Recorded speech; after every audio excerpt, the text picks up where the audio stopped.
el primer problema, cuando tenemos f de x igual a x sobre la raíz cúbica de x al cuadrado menos 4. Cuando tenemos este problema, pues sabemos que el dominio de esta función es todos los reales menos el 2 y menos 2, ¿verdad? ¿Verdad que sí? Bien, entonces, rápidamente sabemos que el dominio de esa función es eso. Es decir, que geométricamente nos imaginamos la función. Bueno, no es necesario geométrico, porque no vamos a dibujar. Aquí solamente nos interesa es encontrar los puntos críticos. Bien, bueno, ahora calculamos la derivada, pero yo para calcular la derivada de este tipo de funciones, ¿verdad? Bueno, no sé cómo lo hacen ustedes, pero yo prefiero transformar la función antes derivada. Es decir, yo prefiero reescribir esta función de esta manera. Como x al cuadrado menos 4 potencia elevado a la x tercio, a la menos un tercio. Yo prefiero reescribirla así, pero soy yo, ¿no? O sea, es mi manera de trabajar. O sea, yo lo hago así. A lo mejor usted no lo hace de esa manera y sabe cómo resolver, o sea, sabe cómo tratar, cómo resolver esos problemas. Pero yo lo hago así. Ese soy yo. Bien. Entonces comienzo a derivar. La derivada es igual a 1 por x al cuadrado menos 4 a la menos un tercio más x por menos un tercio que multiplica a x al cuadrado menos 4 elevado a la 5 menos un tercio menos 1, ¿verdad? Sí. Por la derivada interna que es 2x. Bien, fíjense, lo dejé así expresado. ¿Por qué lo dejo así expresado? Para ver el factor común. Tienen que aprender a ver ese factor común. Por eso que lo hago de esa manera. ¿Ven? Esto que está aquí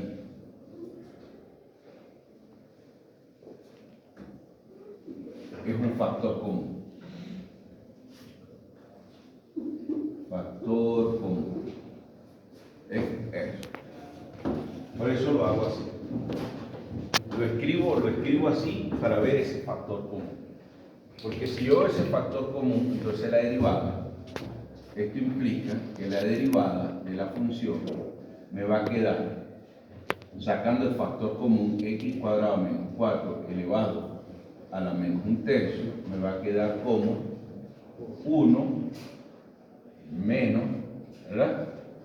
1 menos x sobre x al cuadrado menos 4.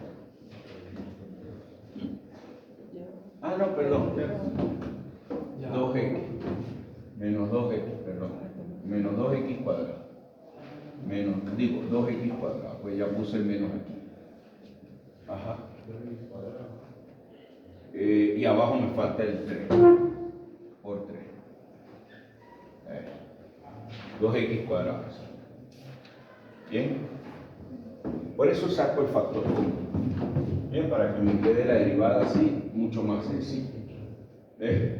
Saco eso, factor común, me queda menos 2 por x, 2x cuadrado, el 3 queda abajo. Claro, Es eso, ¿no? Bien, claro, ustedes son estudiantes de cálculo 20, saben sacar cuentas. Bien, entonces esto me queda igual a... Esto me queda x cuadrado menos 4 elevado a la menos un tercio, que multiplica a 3x cuadrado menos 12 menos 2x cuadrado sobre 3 que multiplica a x cuadrado menos 4. ¿Bien? ¿Verdad? Me queda 3x cuadrado menos 12 menos 2 por x cuadrado sobre 3, ¿verdad? Y luego entonces aplico propiedades de la potencia, ¿verdad? Aplico nuevamente propiedades de la potencia con esto que tiene la misma base y sumo los exponentes, ¿verdad? Un tercio más 1, 2 tercios, ¿no? Entonces me queda 3 por x cuadrado menos 4 elevado a la 2 tercios, ¿verdad? Un tercio, 1 más un tercio, ¿sí lo hice bien? No, 4 tercios. Ah, 4 tercios, exacto. 1 más un tercio, 4 tercios. No me estaba cuadrando, dije, no, hay algo raro aquí. Ajá, mientras que al sumar, al restar, me queda 3x cuadrado menos 2x cuadrado, pues me queda una x cuadrada, ¿no? No, 3x cuadrado y menos 2x cuadrado. Pues me queda una x cuadrado menos 12, ¿no? Ajá, sí. Y esa es la derivada. F' de x igual a eso. ¿Ves? Es muy importante derivar esto muy bien, porque si la derivada no se obtiene bien, obtener los puntos críticos es complicado. ¿Ves? Muy, muy complicado. Si alguno tiene dudas de lo que estoy haciendo aquí, le puedo explicar con detenimiento en otro momento, en la consulta, no sé, si al final de la clase. Pero yo creo que todos deberían seguir esta cuenta. Bien, deberían seguir esta cuenta. De esta manera es como yo explico la derivada En cálculo 10. en cálculo 10. ¿Verdad que sí? Sí. Sí. Yo le digo, así es como se derivan las expresiones irracionales. Así. Porque esa vaina está derivando como un cociente, eso es una locura. El factor común no se ve. En cambio, derivándolo como un producto, sí se ve el factor común y se ve se queda muy claro que el factor que no tiene raíz, que se puede sumar fracciones, queda perfecto. Queda muy bonito esa forma de derivar. Bien, ajá. Después que tenemos allí, claro, yo recomiendo transformar ese exponente que estoy colocando como una fracción en una raíz otra vez. Bien, porque los exponentes así fraccionarios no nos permiten visualizar algunas cosas. En cambio, visto como una raíz, para nosotros es mejor. Entonces usted viene y escribe esto como una raíz. Y le queda entonces f' de x es igual a x cuadrado menos 12 sobre 3 veces la raíz cúbica de x al cuadrado menos 4 elevado al cuadrado. ¿Verdad que queda así? Sí. ¿Bien? La cuarta. Raíz cúbica. Ah, sí, es a la cuarta. A la cuarta, ¿sí, verdad? A la cuarta, sí. Eso. Profe, ¿sabe qué se me ocurre? Se me ocurre que yo puedo sacar, como este es a la 4 y este es a la 1, y como yo soy un huevo en el álgebra, ¿verdad? Yo puedo sacar eso factor del radical y con no lo hagas. No es necesario. Deja eso que tú eres tan bueno en el álgebra para otro día. No lo hagas. Y te recomiendo que no lo hagas con la derivada. De repente, a lo mejor en otra situación, si es buena idea sacar este factor de radical. De repente, si en otro tipo de problema, en otra situación, sí conviene sacar ese factor de radical. Puede ser que sí. Pero, ¿ah?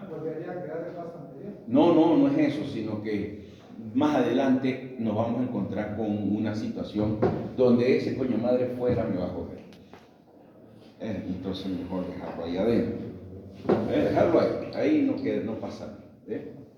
Entonces, así es como yo espero que ustedes lleguen a la primera derivada de funciones irracionales. Repito, yo lo hago así. Si ustedes lo hacen de otra forma, usando la regla del cociente, la derivada de arriba por el de abajo sin derivar menos el de arriba sin derivar por el derivada de abajo sobre este al cuadrado, si alguno de ustedes lo hace de esa forma, yo no tengo ningún problema. Pero por favor, le pido que llegue a algo como esto. Bueno, no sé, exacto, por eso, porque es que después que nosotros tenemos la derivada así, nosotros tenemos que hacer el estudio De los puntos críticos. De los puntos Críticos. estacionarios, de los puntos singulares. Y en este caso no me interesan los extremos del intervalo, ¿verdad que no? Entonces necesito hacer el estudio de los puntos, vamos a ver primero de los puntos estacionarios. Vamos a hacer el estudio de los puntos estacionarios. ¿Y cómo buscamos los puntos estacionarios? Los puntos estacionarios se buscan haciendo la derivada igual a 0, ¿verdad? Entonces, si yo igualo esa derivada a 0, entonces, ¿quién queda igual a 0? X cuadrado menos 12 igual a 0. Y de ahí sacamos dos valores de X, ¿verdad? Sí. ¿Cuáles son esos dos valores de X? X igual a ¿cuánto? Más o menos 2. Más o menos 2 raíz de 3, ¿verdad? Es lo mismo que raíz de 12, pero es más o menos 2 raíz de 3. Muy bien. Estos son los puntos estacionarios. Ya tengo los puntos críticos estacionarios. Ahora voy a buscar los puntos críticos singulares. Entonces vamos a buscar los puntos singulares. Pero para buscar los puntos singulares, tengo dos maneras de proceder. Porque voy a ver en dónde f' no existe, ¿verdad? Eso es lo que quiero ver. Quiero ver en dónde no existe. Tengo dos maneras de encontrar esos puntos donde la derivada no existe. Una forma es viendo el dominio de la derivada. Eso es una forma, viendo el dominio de la derivada. Otra forma es igualando a 0 el denominador. Que es casi lo mismo. Prácticamente lo mismo, ¿ves? Lo que pasa es que si usted ve la derivada y usted me dice, profe, el dominio de la derivada es todos los reales menos 2 y menos 2. 2 y menos 2. Si lo ve a pepa de ojo ahí, usted no tiene que explicarme nada, porque ese es el dominio de la derivada. ¿Está claro? Sí.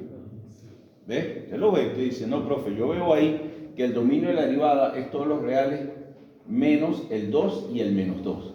Significa entonces que la derivada no existe ¿en qué puntos? En el 2 y menos 2. 2 y menos 2. Pero ese 2 y menos 2 están en el dominio de la función. No, entonces simplemente no hay puntos singulares. ¿Ves? Está listo. F' no existe. Entonces yo digo, bueno, parece que lo del dominio de la derivada como que se hace fácil, ¿no? Dominio de la derivada. Me imagino. Vamos a ver.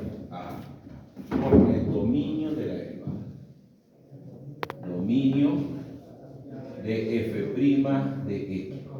Es todos los reales menos el 2 y el menos 2. ¿Alguna pregunta? A ver, ¿alguna pregunta? ¿Ustedes dos? No, en serio, si tienen alguna duda, porque es que ustedes no son los únicos en clase. No, o sea, en serio, les voy a decir esto, por respeto a los demás, ustedes no son los únicos en clase. Cuando ustedes hacen una reunión privada, el que está alrededor deja de escuchar lo que yo estoy diciendo. Entonces, si tienen una duda, me preguntan, yo se las aclaro. Bien, si no, ustedes guardan su duda y discuten eso allá en el cafetín, ¿no? Bueno, en el cafetín, no, en el patio central. Pero en clase no, porque no son los únicos. ¿Ves? Yo no me puedo hacer el centro del universo, porque le falta el respeto a los demás. ¿Ves? Entonces, bien, el dominio de la derivada es todos los reales menos 2 y el menos 2. Pero, x igual a 2 y x igual a menos 2 no pertenecen al dominio de la función. ¿Ves? Entonces está listo, no hay puntos singulares. No hay puntos singulares. Bien. Eso, no hay puntos singulares. Entonces, eso es todo lo que se les pide hacer con relación a cuando se les pide encuentra los puntos críticos en una función. Tú calculas la derivada y haces el análisis de los puntos críticos y de los puntos singulares. Ahora bien, antes de seguir, vamos a recordar cosas de cálculo directo. Recordemos cosas de cálculo, vamos a recordar eso. Yo no les voy a hablar de la derivada, nada. Yo voy a agarrar una expresión algebraica. Bien, voy a agarrar una expresión algebraica clásica. Casualmente, la expresión algebraica que voy a agarrar es x cuadrado menos 12 sobre 3 veces la raíz cúbica de x al cuadrado menos 4 elevado a la 4. Agarré esa expresión algebraica. ¿Qué fue lo que ustedes aprendieron a resolver para el primer examen de cálculo 10? Ecuaciones, inecuaciones. Ecuaciones, inecuaciones, exactamente. Pero ¿cuál era el problema fundamental que se resolvía en esa situación? Una igualdad. No. ¿Cuál es el problema fundamental? No. ¿Cuál es el problema fundamental que se resolvía en cálculo 10 cuando nosotros estamos estudiando las ecuaciones y las inecuaciones? No. Factorizar. A ver, por ahí escuché algo. ¿Cómo? Estudio de signos. ¿Estudio de signos de quién? De los factores. De una expresión algebraica. Ah. ¿Verdad que ese es el problema fundamental? Estudiar el signo de una expresión algebraica. Es decir, nosotros colocamos esto mayor o igual que 0 o menor o igual que 0 o mayor que 0 o menor que 0, pero en realidad lo que nosotros hacíamos era estudiar el signo de una expresión algebraica. Y para estudiar el signo de una expresión algebraica, ¿qué se requería? Factorizar. Encontrar las raíces. Encontrar las raíces. Alumno mío, ¿viste? ¿Eso es o no es lo que estamos discutiendo ahorita? Exactamente. Encontrar las raíces. Pero vamos a buscar las raíces de quién. Exacto, ¿de quiénes? Del numerador y del denominador, ¿verdad que sí? ¿Verdad que buscamos las raíces del numerador y las raíces del denominador? Porque después que nosotros encontramos las raíces del numerador y del denominador, ¿cuál es el siguiente paso? Factorizamos, ¿verdad? Y después que factorizamos, estudiamos el signo de cada uno de esos factores lineales. ¿Es o no es así? Sí. ¿Ve? Ahora bien, yo estoy buscando aquí puntos críticos estacionarios, donde la derivada se me hace 0. ¿Son o no son las raíces del numerador? Y después busco los puntos singulares, donde la derivada no existe. ¿Son o no son las raíces del denominador? Dicho de otra manera, aquí yo lo que estoy buscando son las raíces del numerador y las raíces del denominador. Eso es lo que estoy haciendo. Es decir, yo los estoy invitando a analizar un problema que ya usted sabe analizar. Solo que en aquel entonces no se hablaba de puntos críticos ni de puntos singulares. Se hablaba simplemente de raíces. Raíces. Para estudiar el signo de una expresión algebraica, yo necesito sus raíces. ¿Y por qué necesito sus raíces? A ver, alguien me podría decir, profe, ¿por qué las raíces? ¿Por qué no otra cosa? ¿Por qué las raíces? Porque es donde cambia. Porque justamente en los puntos donde cambia de signo, exactamente. ¿Ves? Si una expresión algebraica no tiene raíces, entonces ¿qué pasa? No cambia de signo. No cambia de signo. Entonces, ¿eso qué significa analíticamente? Que ella no corta. Que no corta el eje X, está muy bien, eso es geométricamente, pero analíticamente. ¿Qué significa que una expresión no cambia de signo analíticamente? Bueno, eso podría ser, podríamos llegar a una, por eso justamente, sabemos que eso es justamente lo que dije al inicio.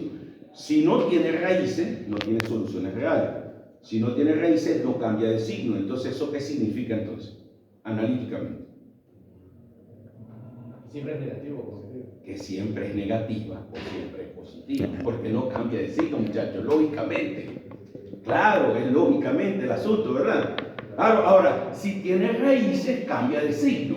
¿Y a qué signo cambia? Menos mal que tenemos solamente dos signos. O es positivo o es negativo. ¿Tú te imaginas que tuviéramos 17 signos? Cambia de signo, mierda, profe. Entonces podría ser el signo beta, o el signo alfa, o el signo gamma, o el signo zeta, o el signo, imagínate ustedes cómo sería esta vaina. Solamente con dos signos, el positivo y el negativo, y vuelve mierda. Imagínate que fueran más. Y es una cuestión de sentido lógico, común, lógico. Si la expresión algebraica tiene raíces, es porque cambia de signo. Si no tiene raíces, no cambia de signo. ¿Ven? Entonces, básicamente aplicando los conceptos que tengo de cálculo 10, yo podría decir que esta expresión algebraica cambia de signo en más o menos 2 raíz de 3, ¿verdad que sí? Sí. ¿Verdad que eso lo podría decir? Más o menos 2 raíz de 3. ¿Bien?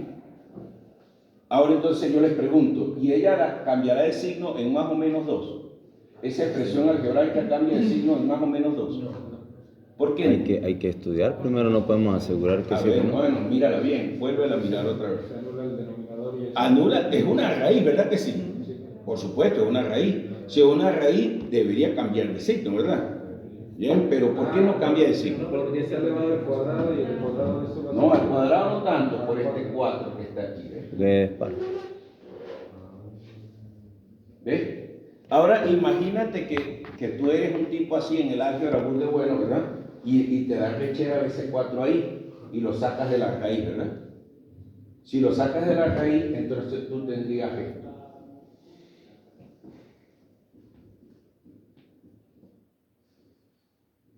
Porque ya me pasó con un estudiante, muy bueno. Y justamente por ser tan bueno cayó en la trampa. ¿Ves? Entonces él me dijo, profe, cambia de signo en más o menos 2. Es verdad, esto cambia de signo en más o menos 2. Pero es que el asunto es que estos dos factores se están multiplicando. Y si este es negativo y este es negativo, menos por menos me da más. Y se le escapó ese análisis. Y cometí un error muy feo en el examen. ¿Ves? En cambio, si no hace eso y lo deja así, es mucho más fácil darse cuenta que 2 y menos 2 son raíces. Pero como está elevado a la 4, no cambia de signo. Es decir, que yo puedo decir que el denominador siempre es positivo. Aquí hay una cuestión sumamente interesante. ¿Ves? Encontramos una expresión algebraica que tiene raíces. ¿Ves? ¿Se dan cuenta? Esta expresión algebraica tiene raíces. ¿Sí? ¿Cuáles son las raíces? 2 y menos 2. Tiene raíces. Esta expresión algebraica tiene raíces, pero no cambia de signo. Esta expresión algebraica tiene raíces y cambia de signo. ¿Ves?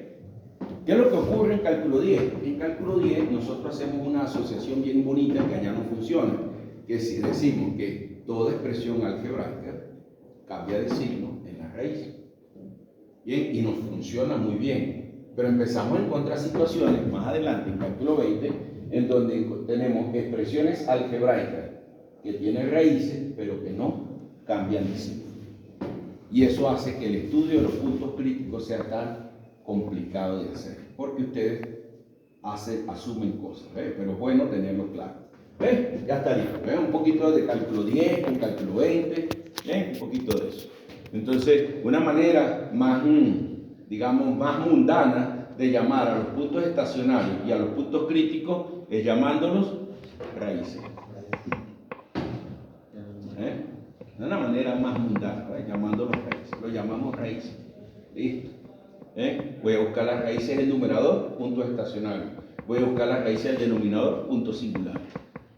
Si ambos puntos pertenecen al dominio de la función, entonces la función tiene los dos tipos de puntos, estacionario y singular. Pero si hay uno de ellos que no pertenece al dominio de la función, pues no los tiene. ¿Qué le vamos a hacer? El dominio de la función decide. A ver, vamos a hacer la siguiente. A ver, la función, la B dice f de x igual a raíz cúbica de x al cuadrado menos 1. Elevado al cuadrado, al cuadrado, Ajá, elevado al cuadrado. Yo, por supuesto, el dominio de esta función, todos los reales. todos los reales. Aquí no hay duda, no hay problema. Entonces vamos a hacer la derivada, pero para derivar, yo prefiero reescribir la función de esta manera, x al cuadrado menos 1 elevado a la 2 tercios. Yo prefiero escribirla así. Y derivo una potencia. Entonces me queda la derivada es igual a 2 tercios que multiplica a x cuadrado menos 1 elevado a la 2 tercios menos 1 por la deriva interna que es 2x. Cuando yo aplico aquí, me queda entonces 2 tercios 5 de x al cuadrado menos 1 elevado a la... 5 tercios. No, se resta, menos 1 tercio. Mucho cuidado, ajá, por 2x. Y esto termina siendo 4x sobre 3 que multiplica a x al cuadrado menos 1 elevado a la 1 tercio. Y eso es lo mismo que 4x sobre 3 por la raíz cúbica de x al cuadrado menos 1. Ustedes dirán, profe, de verdad que dio muchas vueltas para derivar. Yo derivo eso de una vez con una tabla. Perfecto, no tengo problema, tranquilo. Yo lo explico así. Bien, ajá, ya tengo la función derivada. Bien, ya tengo la derivada. Sí, la derivada de la función es 4x sobre 3 veces la raíz cúbica de x al cuadrado menos 1. Ahora entonces voy a buscar los puntos estacionarios. Puntos estacionarios. ¿Quiénes son los puntos estacionarios o cómo calculo los puntos estacionarios? Las raíces del numerador. Ajá, igualando a 0, ¿verdad? 4x igual a 0, ¿no? O sea, x igual a 0. Listo. Ya tengo los puntos estacionarios. ¿Pertenece al dominio de la función? Sí, es todo lo real, no hay problema. Ahora vamos a buscar los puntos singulares. Puntos singulares. Si voy a buscar los puntos singulares, entonces, ¿qué hago? Igualo el denominador a 0 o calculo el dominio. Bueno, vamos a igualar a 0 el denominador. 3 veces la raíz cúbica de x al cuadrado menos 1 igual a 0, ¿verdad? Nunca cambia eso. Bueno, pero le quitamos todo ese poco de vaina que tiene encima y nos termina quedando x cuadrado menos 1 igual a 0, ¿no? Sí, ¿Verdad que sí? sí. Es decir, que x, ¿cuáles son los valores de x? 1 y menos 1, más o menos, ahí está. 1 y menos 1 pertenecen al dominio de la función. Sí, entonces también tiene puntos singulares. Es decir, que esta función tiene puntos estacionarios y puntos singulares. Bien. Dicho de otra manera, ¿cuáles son las raíces de esta expresión algebraica? 0, 1 y 0, menos 1 1. y menos 1. Pregunto, ¿en el 0 cambiará de signo? Sí. Sí. Claro. ¿Y en el 1 cambiará de signo? No. No. ¿Por qué no? Porque el ¿Qué le hace denominador. pensar que eso siempre va a ser positivo? Ah. A ver, ¿qué fue lo que me hizo pensar? ¿Qué fue lo que me hizo pensar y asegurar que este denominador siempre es positivo? El exponente par de. Estaba yo pegado allá arriba. Pensar que eso siempre va a ser positivo. ¿Y eso se tiene aquí? No, en la derivada no. Exacto, en la derivada. ¿Ves? Entonces, el 1, en el 1 y en el menos 1, esa expresión algebraica cambiará de signo. Sí, ¿viste? ¿Ves? Ah, interesante. Bien, interesante. O sea, en los puntos estacionarios, en los puntos singulares, esa derivada cambia de signo. Ya, y aquí encontró raíces que no cambian de signo, Sí. no son puntos críticos. No son puntos Tiene críticos. una cosa que otra, ¿no? No hay que ver, no Hay ponéis puntos que críticos que no cambian de signo. eso puede pasar, usted puede tener puntos críticos que no cambien de signo. Eso no tiene nada que ver, nadita. No hay ninguna asociación, nada. Por eso es que esto es tan interesante, porque aquí no se puede generalizar comportamientos que parecen que tuvieran alguna relación. Una cosa es la raíz, otra cosa es el punto. Simplemente uno hace un análisis. Después que obtiene la derivada, uno hace ese análisis. Busca los puntos estacionarios, busca los puntos críticos, los puntos singulares, y uno se pregunta, ¿será que cambia de signo la derivada? Uno se pregunta. Mire, para saber si cambia o no de signo, basta simplemente ser muy buen observador, más nada. Observar muy bien la expresión algebraica.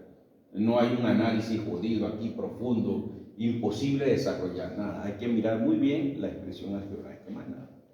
¿Bien? Tener en cuenta que las potencias pares hacen positivas las expresiones algebraicas. ¿Verdad que las potencias, los exponentes pares hacen positivas las expresiones algebraicas? Todos sabemos que todo número elevado a un número par es positivo. Eso lo aprendimos desde que estamos chiquitos. Eso me lo dicen los muchachitos ahí en el colegio cada rato, lo recitan cantando. Profe, si está elevado a un número par es positivo. Yo, exacto, ojalá lo recordara siempre. Ojalá lo recordara siempre, ojalá lo tuviera siempre muy presente. Ajá, entonces ya tenemos, fíjense ustedes, vamos a ver el tercero ¿ves? Profe, trigonométrico, claro. No, yo le dije a ustedes que íbamos a resolver problemas trigonométricos, pues. Ahí es donde está el sabor. Fíjense esto, f de x igual a 2 seno de 2x, 2 seno de 2x más 4, no, seno de 4x. ¿Sí? Seno de 4x. Seno de 4x. Y esto está definido en el intervalo que va de 0 a 2pi. Es decir, que de entrada, ya yo sé que x igual a 0 y x igual a 2pi son punto. así de entrada, no tengo que sacar cuenta, ya sé que son puntos críticos de entrada. No más viendo el problema, ya sé que son puntos críticos. De una vez. Ya. No tengo que hacer más nada. Ya ellos son puntos críticos. Ahora vamos a calcular la derivada. Vamos a derivar. La derivada de la función me queda entonces, me queda 4 veces el coseno, ¿verdad? De 2x, ¿no? 4 veces el coseno de 2x. Bien, porque claro, la derivada de seno es el coseno por la de 2x, por la derivada interna es 2, por esto que está allá afuera, me queda más 4 veces el coseno de 4x. Vaya. Uy, profe, eso da como miedo esa, sí, da miedo. De verdad que da susto esa que acabamos de ver, ¿eh? Pero sigue siendo el mismo dominio. Claro, el dominio sigue siendo todo de 0 a 2pi. Claro, el dominio no cambia. Bien.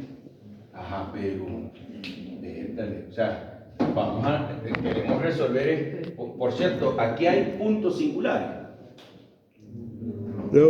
No hay puntos singulares, eso se ve rápidamente. No hay puntos singulares. Es decir, que los únicos puntos que voy a buscar son los estacionarios. No hay puntos singulares, voy a buscar son los estacionarios. Es decir, voy a resolver este problema, muchachos. 4 veces el coseno de 2x más 4 veces el coseno de 4x igual a 0. Ese es el problema que voy a resolver.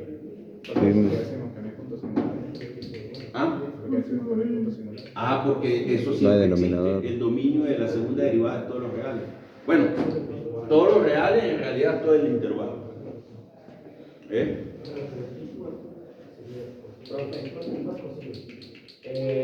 Ahí se haría 0 el coseno cuando 2x y 4x vienen siendo igual a pi medio o 3 pi medio, 5 pi No, medio. imagínense, hacer ese análisis es una locura, chaval. No es tan. En serio, por eso. Puede que está Tienes una multiplicando. ecuación trigonométrica. A eso se conoce como una ecuación trigonométrica. ¿Con qué tú resuelves una ecuación trigonométrica? A fuerza de identidades. Más nada. A fuerza de identidades. Tú tienes que invocar identidades aquí como un loco para que eso te cuadre, para que eso te sirva, o sea, buscar la forma. Ahora bien, a fuerza de identidades, ¿para qué? A fuerza de identidades para llegar. La idea es usar identidades para llegar a esto. Es importante saber hacia dónde vamos. Si no empezamos a divagar y dar vuelta y dar vuelta y dar vuelta, mierda, ¿qué hago yo aquí? ¿Ves? Entonces, a ver. Bueno, y puedo factorizar primero, ¿no? Ajá, a fuerza de identidades para llegar a esta expresión y aplicar a resolvente. A la verga. Esa es la idea. A puro fuerza de identidades, más nada. Para llegar a una ecuación de segundo grado y aplicar a resolvente. ¿Ves? Ahí el coseno de 4x supongo que hay que dividirlo en una suma de ángulos Puede ser. para después aplicar el coseno de ángulo. Por eso, viste, ahí estamos, eso, estás pensando en identidad. Eso puede ser. Claro, tú puedes colocar este 4 coseno de 2x más 4 y este 4x lo puedes poner como 2 por 2x igual a 0. ¿Ves? Y aquí tendríamos el coseno del ángulo doble. Bien, una identidad trigonométrica. Claro, el coseno del ángulo doble. ¿Cuál es la identidad trigonométrica del coseno del ángulo doble? 2 veces seno por coseno. No, esa era el seno. Coseno de 2 veces alfa es coseno cuadrado de alfa menos seno cuadrado de alfa. ¿Ves? Y aquí aplico esta identidad. No es lo mismo que multiplicar por la conjugada. No es lo mismo. Esto me queda 4 veces coseno de 2x más 4 que multiplica a el coseno cuadrado de 2x menos el seno al cuadrado de 2x. No. Pero la identidad no se puede aplicar del otro lado de la suma. ¿Dónde? Aquí. No hagas eso, porque si haces eso, le quitas el ángulo doble. ¿Ves? Mira, aquí tienes ángulo doble, pero aquí tienes doble del ángulo doble. Entonces, más bien, este doble del ángulo doble lo vuelvo un ángulo doble. Para que todas las identidades trigonométricas, para que todas las razones trigonométricas tengan el mismo ángulo. Esa es una ley que debe cumplirse a la hora de resolver ecuaciones trigonométricas. Ah, Todas las razones trigonométricas tienen que estar expresadas en el mismo ángulo. No sé si un ángulo simple, un ángulo doble, un ángulo triple, no me interesa, pero todas en el mismo ángulo. Entonces, como veo que este es el doble de este, entonces utilizo la identidad del ángulo doble para bajarle a un ángulo simple, pero cuando le bajo al ángulo simple, me queda en realidad un ángulo doble. Bien, ¿se dan cuenta de eso? sí. ¿Ves? La otra ley no escrita sobre resolución de ecuaciones trigonométricas es que tiene que estar expresado todo en la misma razón trigonométrica. Todo. Es decir, que si tengo senos y cosenos, todo tiene que estar expresado en senos o todo tiene que estar expresado en cosenos. Así es simple. ¿Bien? No puedo trabajar con expresiones, digamos, con combinación de ambas. No puedo. Tienen que estar expresados en la misma razón. Bueno, aquí me queda, vamos a ver 4 veces, vamos a ver cómo cambiamos eso entonces, porque aquí tengo senos y cosenos, pero tengo un signo de agrupación y algo me dice por allá, después de tanto coñazo llevando uno en cálculo 10, que cuando uno tiene signos de agrupación hay que eliminar los signos de agrupación. Entonces me queda menos 4 veces el seno al cuadrado de 2x igual a 0. Y esto me queda entonces 8 veces. Ah, verdad. Ay, verdad, coño, verdad, profe. Usted no puede hacer eso, si es verdad. Porque ese tiene el coseno al cuadrado. Hago en el año nuevo. Entonces, fíjense ustedes, ya no se puede, ¿verdad? No se puede simplificar más de ahí. Entonces, vamos a transformar el coseno en seno o el seno en coseno. El seno en coseno. Sí, por eso. ¿Cuál conviene más? Claro, usando esta identidad, ¿no? Por supuesto. O sea, el coseno al cuadrado del ángulo alfa es 1 menos el seno al cuadrado del ángulo alfa. Y de esta manera transformamos un coseno en seno. ¿Ve? Y el seno al cuadrado del ángulo alfa lo mismo que 1 menos coseno al cuadrado del ángulo. Y con esta identidad transformamos senos en coseno. ¿Ve? Entonces, ¿qué conviene aquí? ¿Transformar senos en coseno o cosenos en seno? Senos en coseno. ¿Por qué? Porque tengo un coseno de exponente 1. Este no lo voy a poder transformar. Si este lo transformo a seno, tendría este seno, pero este coseno me estaría estorbando. Entonces mejor lo transformo este seno en coseno. Aplico la identidad, entonces me queda, esto implica que me queda 4 veces el coseno de 2x más 4 veces el coseno al cuadrado de 2x menos 4 que multiplica a 1 menos el coseno cuadrado de 2x. ¿Ves? Y esto igual a 0. ¿Ven?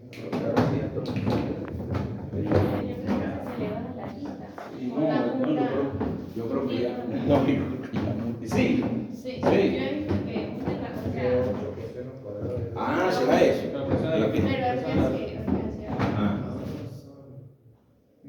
No, este no es de eso.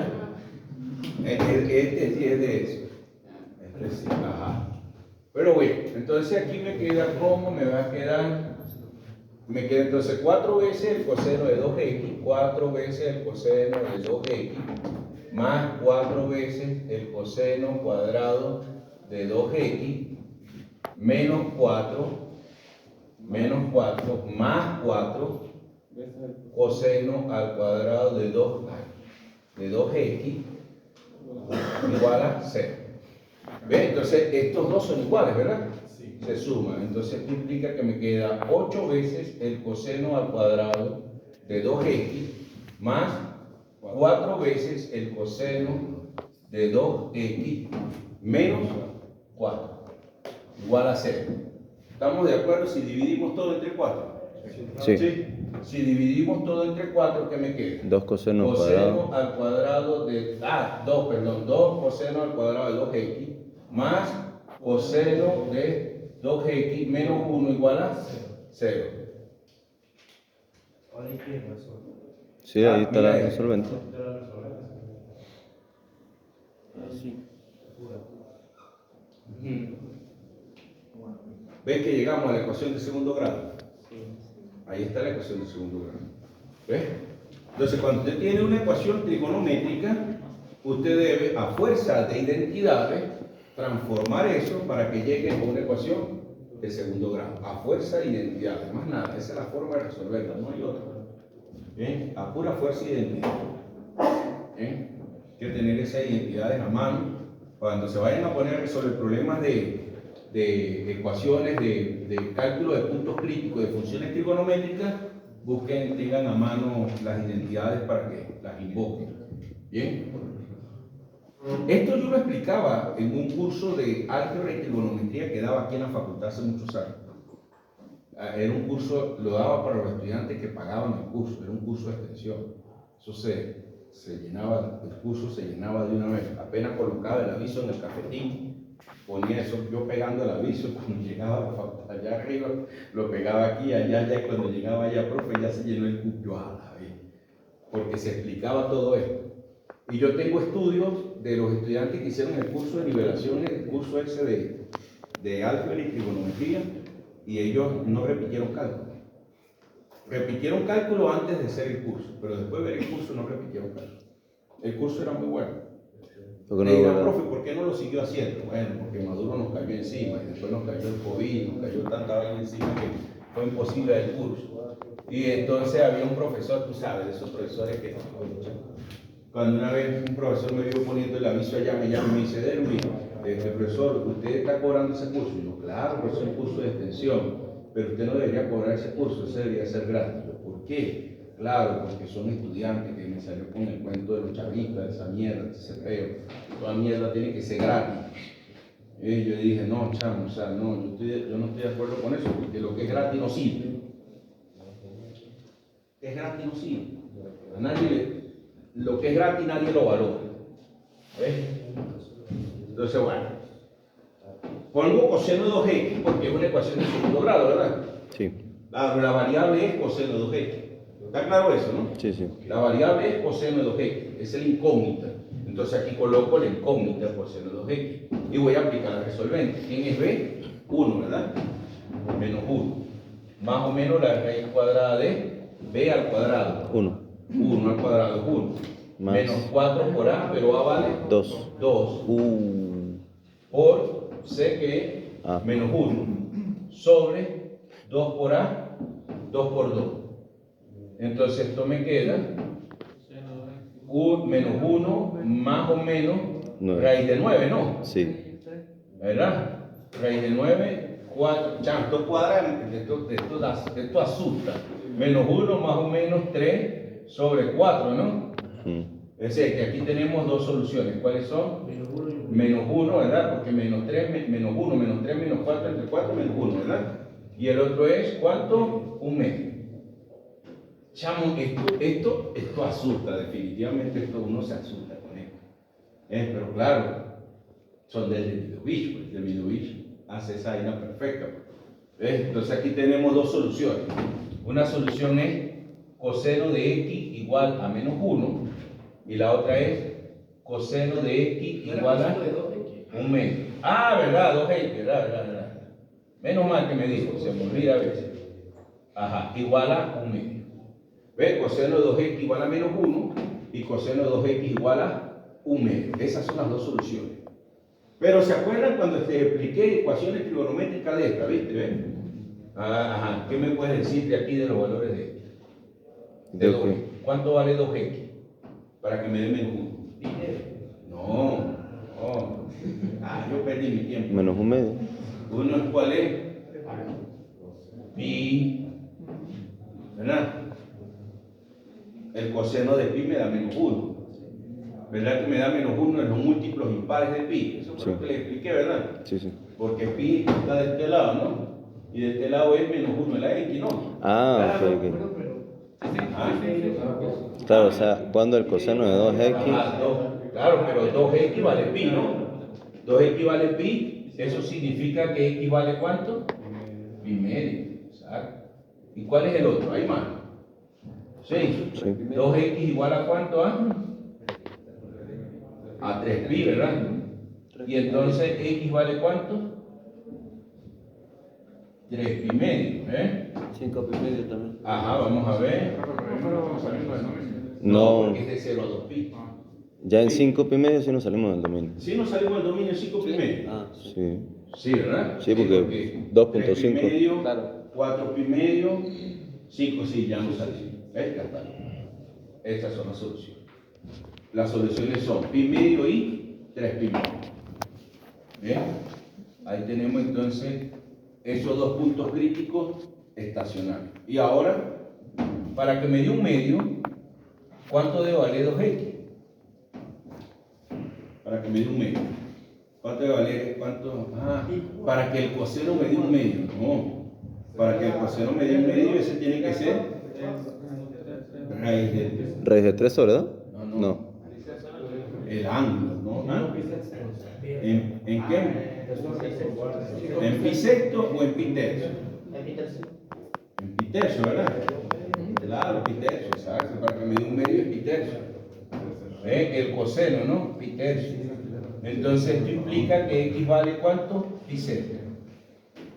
¿Ves? Tengo uno, porque están entre 0 y 2 pi. Después entonces, ¿cuál es el otro? 2x igual a ¿cuánto? A pi tercio, ¿verdad? Ajá, ¿cuál sería el otro?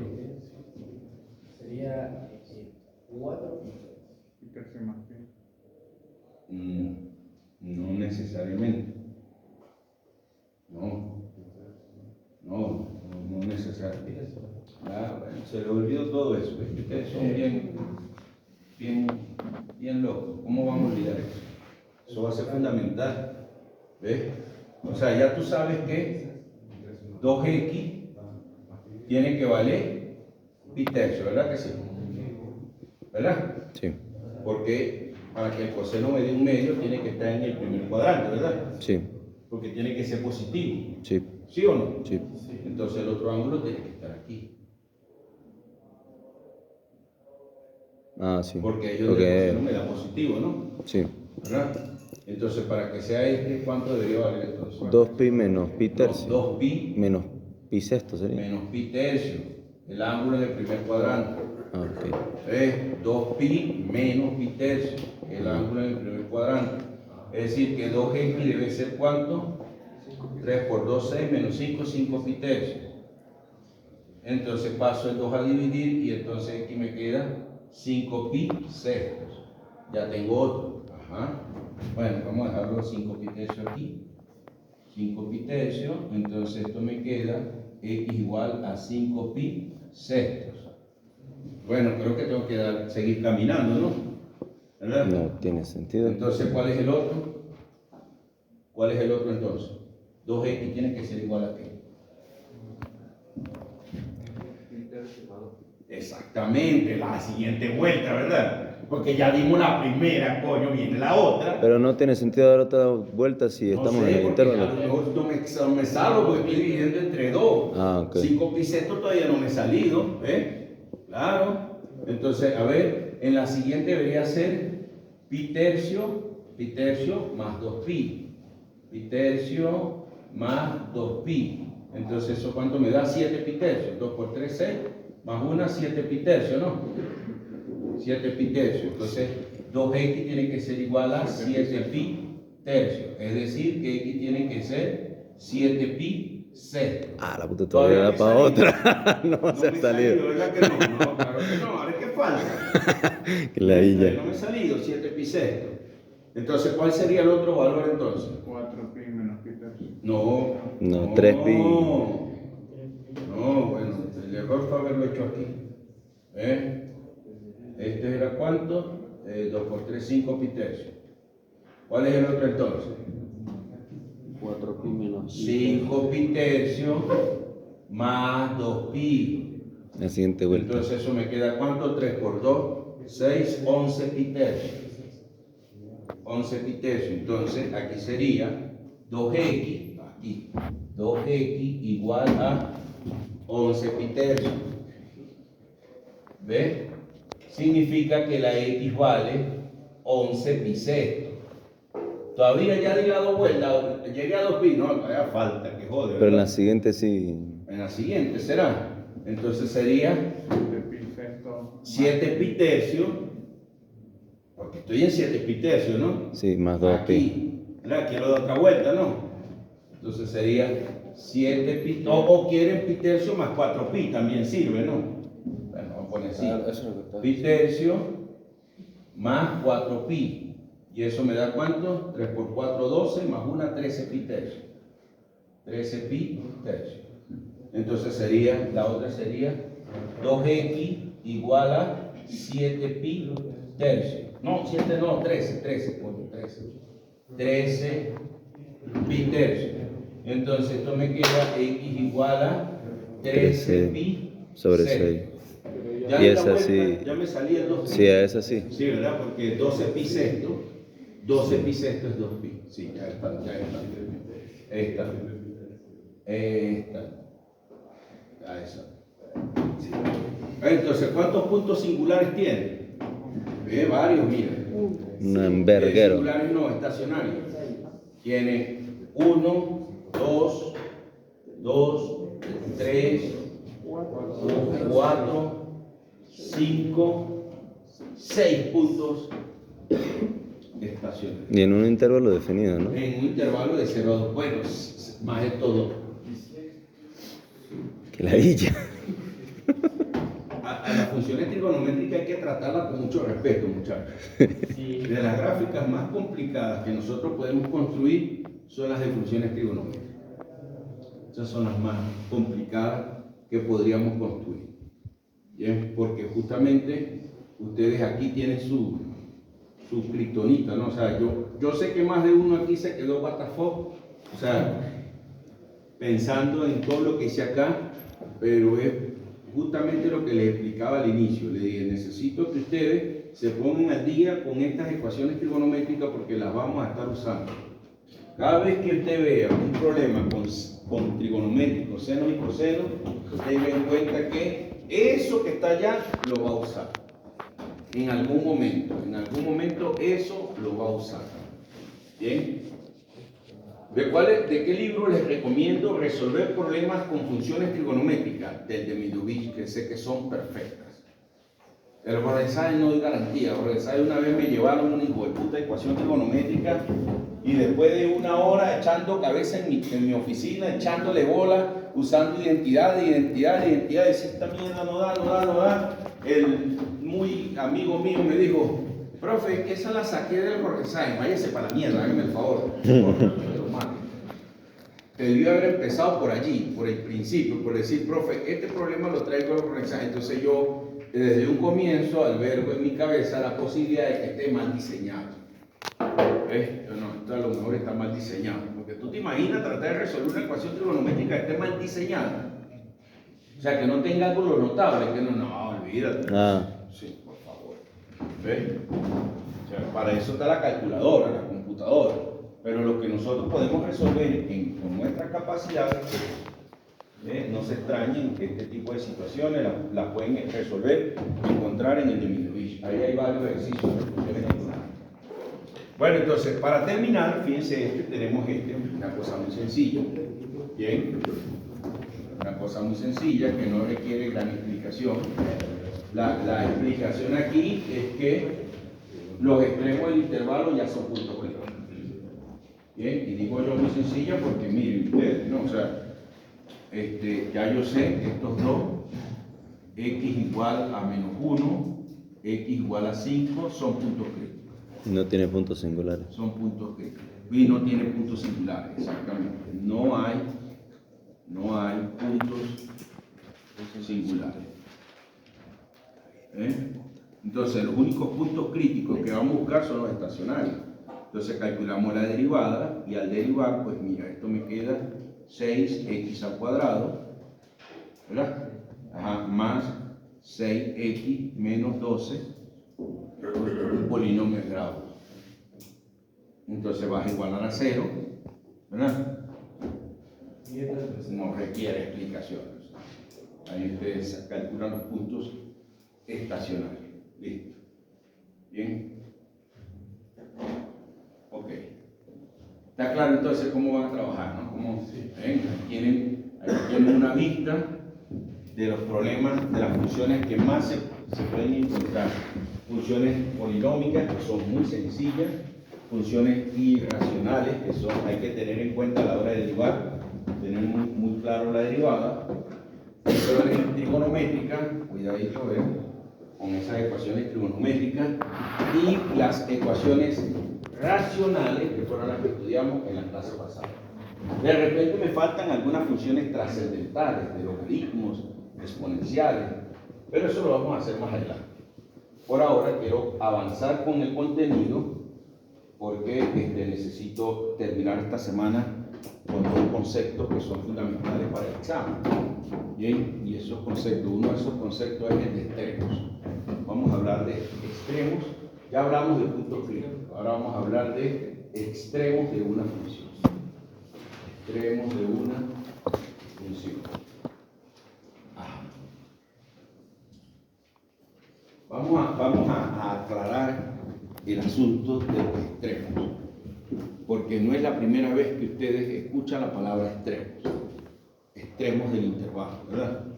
Cuando uno define una función, uno dice la función f de x definida en el intervalo a b. ¿Cómo llama uno a y b? Extremos, ¿verdad? Pero son los extremos del intervalo. Ahora, estos extremos, ¿en dónde se encuentran? En el dominio, en el eje X.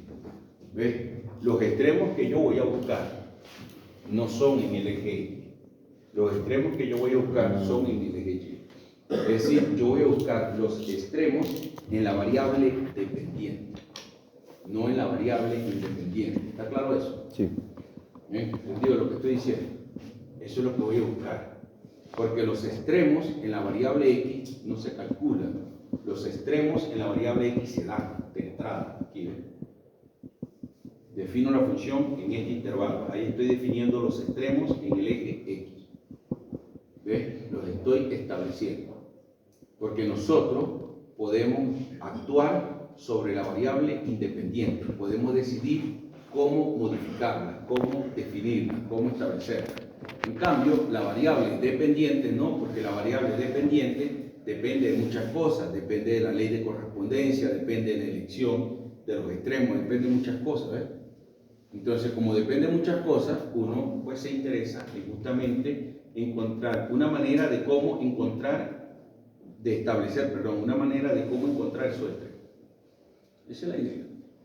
Bien, entonces, repito, si tengo una función que está definida en este intervalo A y en este intervalo B, ¿ve? Está definida aquí. Lo que yo quiero encontrar es este extremo y quiero encontrar este extremo. Estos y estos son los extremos que quiero buscar. Esos son los extremos de la función. Como las cotas. Las imágenes son imágenes. ¿Ve? Básicamente son imágenes, pero que tienen una condición bien interesante.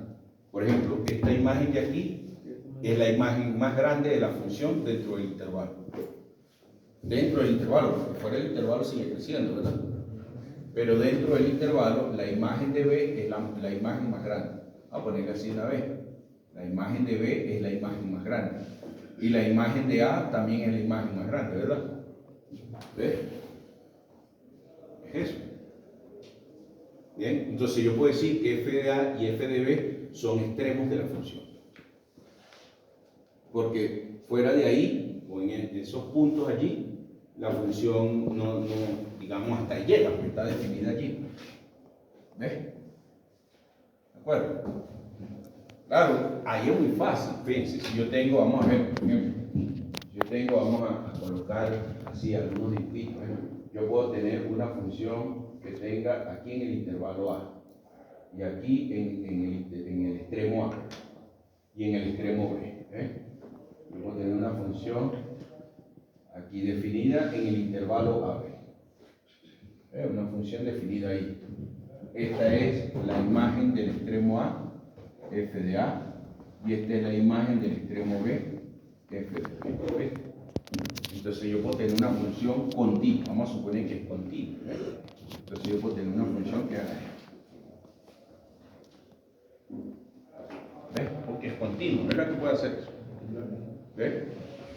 Entonces fíjate que eso puede ser, puedo cubrir eso, ¿ves? Ajá, podemos tener, por ejemplo, nuevamente así, ¿no? Una función en el intervalo AB, definida también continua, ¿bien? Que haga, por ejemplo, una cosa más sencilla, ¿no? O sea, que no requiera mucho. Como cuando me pusieron el nombre a mi hija, mamá, usted sí la pensó, me pasó toda la madrugada pensando que cómo me iba a llamar. Ajá, entonces, o sea, que no tiene mucha, por ejemplo, una que haga así, ¿ves? Una cosa así, que no tenga tanto. No, simplemente una puntita que haga eso. O podríamos tener, por ejemplo, una función, otro ejemplo así. Aquí A, B, entonces aquí, ¿no? Que haga jefe de A, jefe de B, y que haga, por ejemplo, así, ¿no? Que haga esto. Son diferentes formas de dibujar una función continua en un intervalo cerrado AB. ¿Ves? Entonces, si yo tengo una función definida en un intervalo cerrado AB, si f está definida en un intervalo AB, si está definida, si una función está definida en un intervalo AB y f, una función, si f está definida, si f es una función continua, se me olvida escribir, si f es una función continua definida en un intervalo AB, entonces f tiene extremos en AB. ¿Se dan cuenta que siempre tiene extremos? Siempre tiene extremos. Aquí en este caso, ¿cuáles serían los extremos? F de A y F de B. No se lo puedo. ¿Cómo decir eso? Primero sería donde la A y la gente. Aquí ve. Ah, Porque esa sería la más pequeña, ¿ve? ok. Claro, usted está pensando que el rango de la función está entre f de A y f de B, ¿no? El rango de la función no está entre f de A y f de B. Entonces, El rango de la función está entre este valor, vamos a llamar a este, no sé, C. Entonces aquí, f de C, ¿verdad que sí? ¿Ves? Entonces esta función es continua y ya está definida en un intervalo AB, ella tiene extremos, ¿ves? Claro. ¿Cuál es el extremo más pequeño? F de C. ¿Y quién es el extremo más grande? F de B. Chévere. Y aquí esta función también tiene extremos, ¿verdad? ¿Cuál es el extremo más pequeño de esa función? Y el extremo más grande, f de b, listo, se ve clarito. Y aquella pasa lo mismo. ¿Ves? Por eso es que este es el teorema de la existencia de los extremos de una función. ¿Bien? El teorema de existencia de extremos es muy claro, dice, si la función es continua y está definida en un intervalo cerrado así, AB, entonces la función tiene extremos en ese intervalo. ¿Ves? Ahí está, mira, los extremos se encuentran dentro de ese intervalo. ¿Bien? ¿Verdad que sí? Ahora, observen ustedes esto, ¿ves? ¿Qué cualidad tiene esta función? O sea, si la miramos, es siempre creciente. ¿Ves? Esta función es siempre creciente. ¿Ves? Esta función es siempre creciente. En cambio, esta función es siempre creciente. No, esa función crece y decrece, ¿verdad que sí? ¿Ves? Como crece y después decrece y después crece. Una función que tiene intervalos de decrecimiento y de crecimiento se llama una función monótona. Monótona. Ahora, si solamente es creciente, se llama monótona creciente. Si solo es decreciente, entonces se llama una función monótona decreciente. Entonces hay que tener cuidado con estas funciones cuando tiene intervalos de crecimiento y de decrecimiento. Porque mira esta, por ejemplo esta tiene un intervalo de crecimiento aquí, ¿verdad que sí? Y después vuelve a crecer, después vuelve a decrecer y después vuelve a crecer, ¿verdad? Bien, entonces, ¿por qué hay que tener cuidado con estas funciones? Cuando son solo crecientes no pasa nada, porque si son solo crecientes en el intervalo AB, el extremo inferior es f de A y el extremo superior es F de B. f de B. ¿Está claro eso, verdad que sí? Sí. Si son siempre crecientes, el extremo inferior es f de A, el extremo superior es f de B, siempre. Pero cuando tiene estos cambios de monotonía, cuando cambia de creciente a decreciente y así, cuando tiene estos cambios, entonces hay que tener cuidado. Porque no siempre los extremos están en los... No siempre los extremos de la función corresponden con la imagen de los extremos del eje X. ¿Escucharon lo que dije? No siempre aquí los extremos de la función coinciden con las imágenes de los extremos en el eje X. ¿Ves? Los extremos de la función coinciden con las imágenes de los extremos en el eje X. Coinciden. ¿Ves? El extremo inferior es la imagen de este y el extremo superior es la imagen de este. Pero cuando la función tiene cambios de monotonía, no es siempre así. Aquí está el ejemplo. Fíjense ustedes cómo el extremo inferior no es la imagen de A. Podría pasar que el extremo superior sea la imagen de B. Podría pasar. Bien, pero no necesariamente, porque si yo hubiese dibujado esto un poquito más arriba, Ya no sería la ya imagen. no sería, ¿verdad? Claro.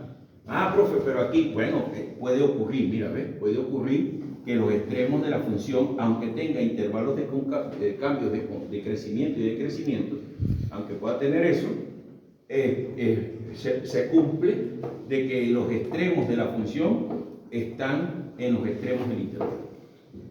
¿Ves? Podría pasar, ¿ves? Ahí hay una cuestión muy interesante. Bueno, estos extremos que les estoy hablando tienen un nombre. Este se llama mínimo. A este extremo lo llamamos mínimo. ¿Ves? A este. Y a este lo llamamos máximo. ¿Ves? Este es el mínimo y este es el máximo. ¿Ves? Igualmente, aquí sería, el mínimo sería entonces f de c, ¿verdad que sí? El mínimo es f de c y el máximo es f de b. Mínimo y máximo. Mínimo y máximo. ¿Ve? Aquí este sería el mínimo y aquí este sería el máximo. Interesante, ¿verdad? Entonces, un resultado inmediato que se tiene de esto es que si f, mira esto, si f es continua y creciente en el intervalo AB, entonces f de B, f de A, perdón, es el mínimo. Mucha gente ahí. F de A es el mínimo, f de B es el máximo. ¿Está claro eso? Si una función es creciente, ¿ves? Este es un resultado que se tiene acá. Si una función es continua y creciente en el intervalo AB, f de A es el mínimo, f de B es el máximo. Bien, y no hay más grandes ni más pequeños que él, ¿verdad que no? Es el más pequeño de todos, es el más grande de todos, ¿verdad? No lo hay, no hay nadie, no hay una imagen más pequeña, no hay una imagen más grande. Por eso es que estos mínimos y estos máximos se llaman absolutos. Mínimos y máximos absolutos. Ah, ok. Bien. Entonces aquí sería local, ¿no? bueno, por eso, o locales, pues. Absolutos o locales.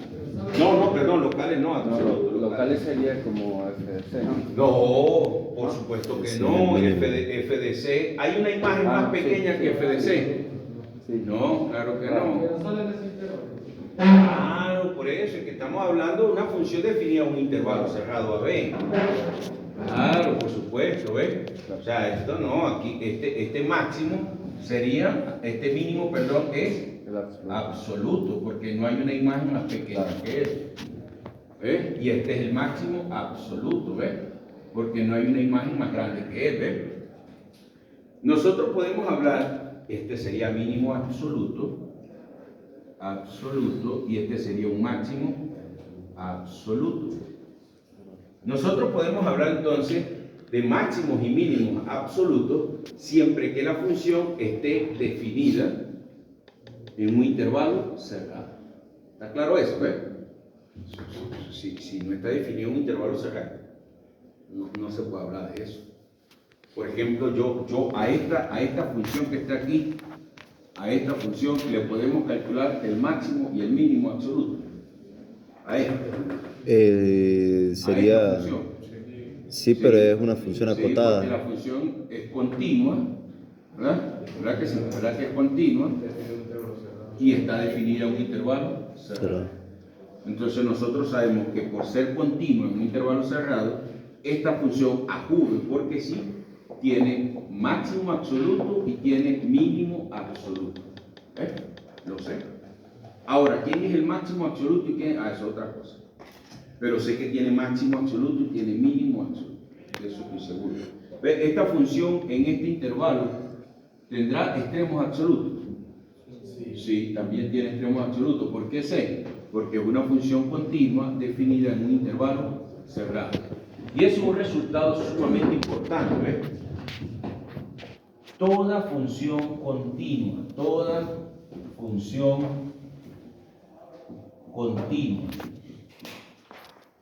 definida en un intervalo AB tiene extremos absolutos.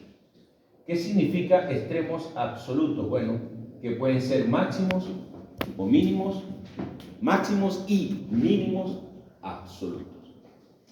¿Bien? ¿De acuerdo entonces? Sí. Ahora bien, ¿cómo, una vez que hemos aclarado el asunto de los extremos de una función, pero estamos hablando de funciones definidas en un intervalo cerrado, ¿no? ¿Está claro eso, no? Es importante que tengamos claro en dónde estamos realizando nuestro estudio.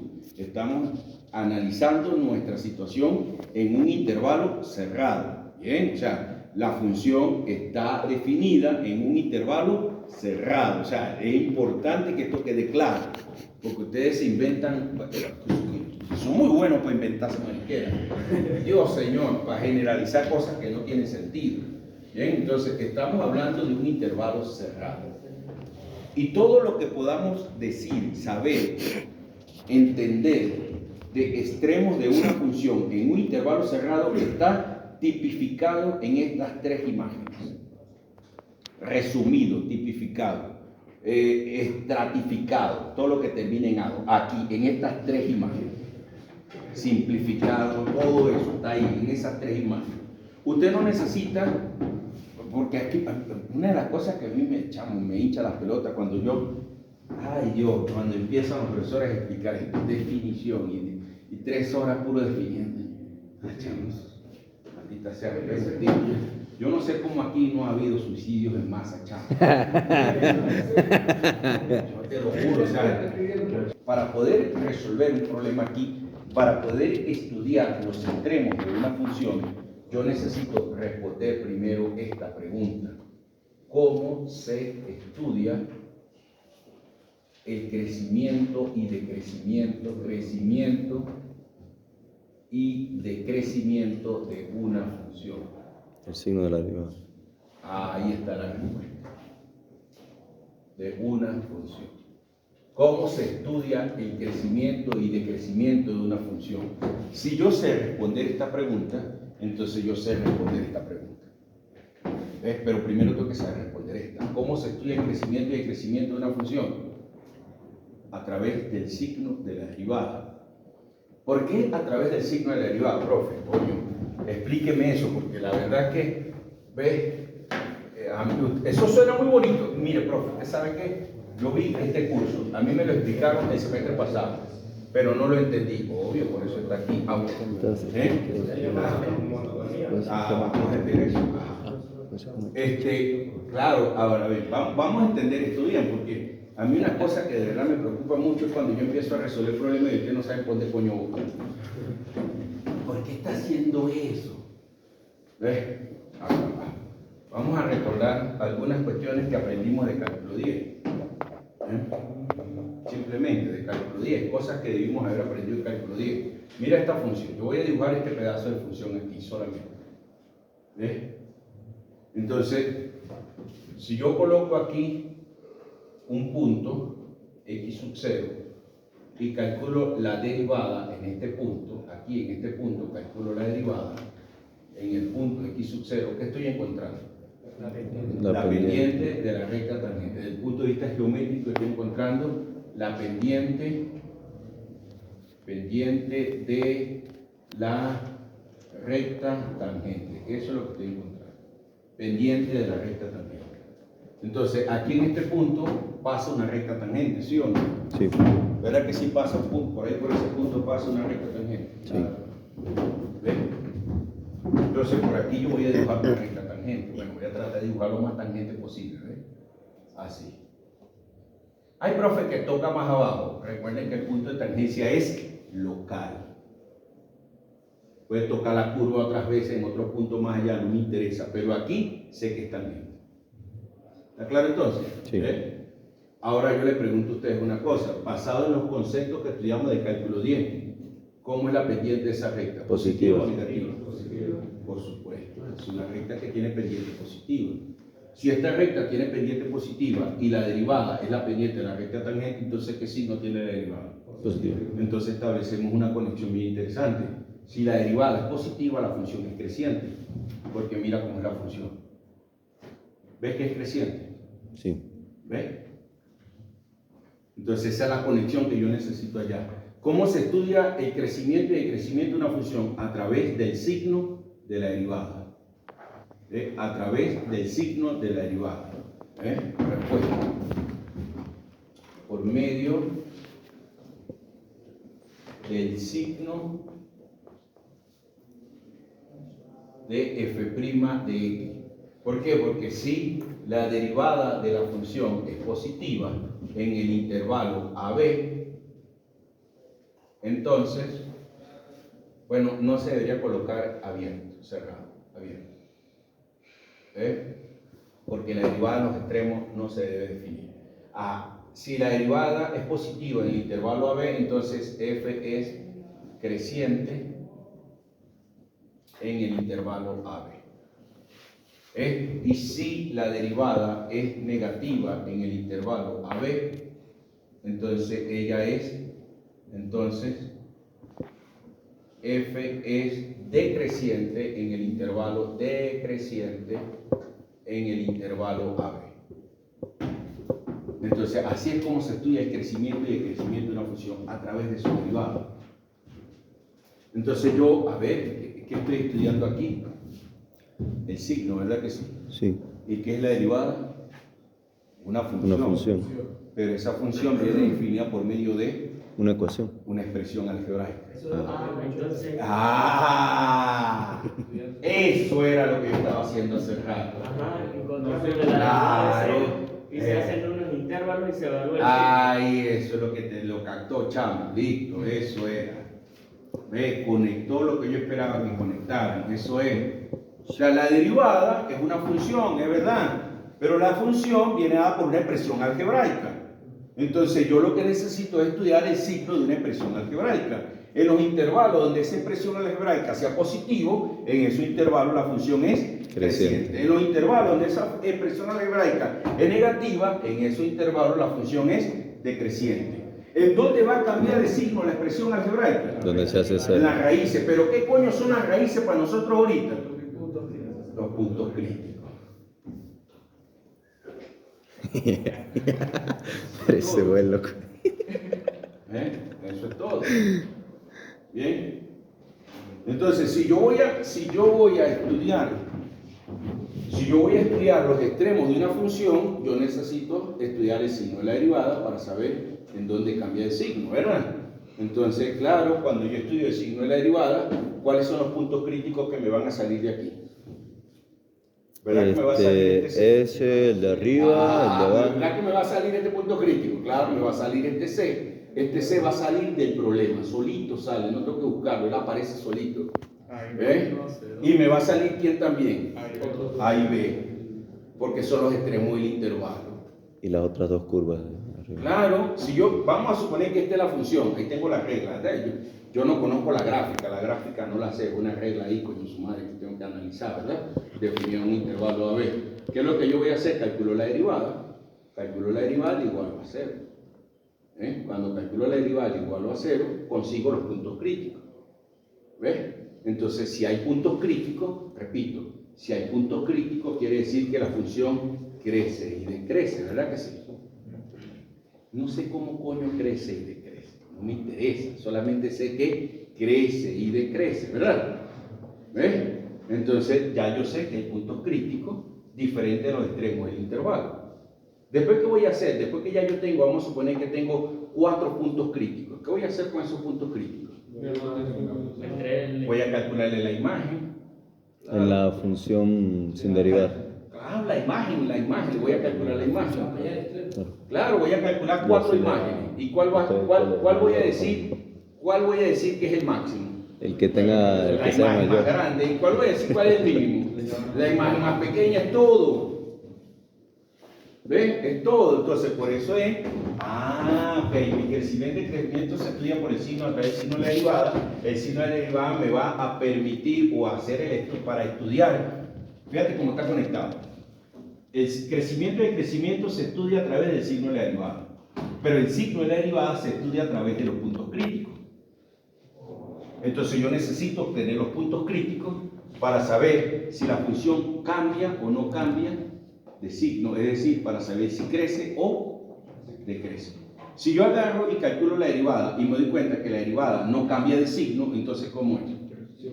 Siempre es creciente o siempre es decreciente. Y si siempre es creciente, ¿en dónde están los extremos absolutos? Ahí ven.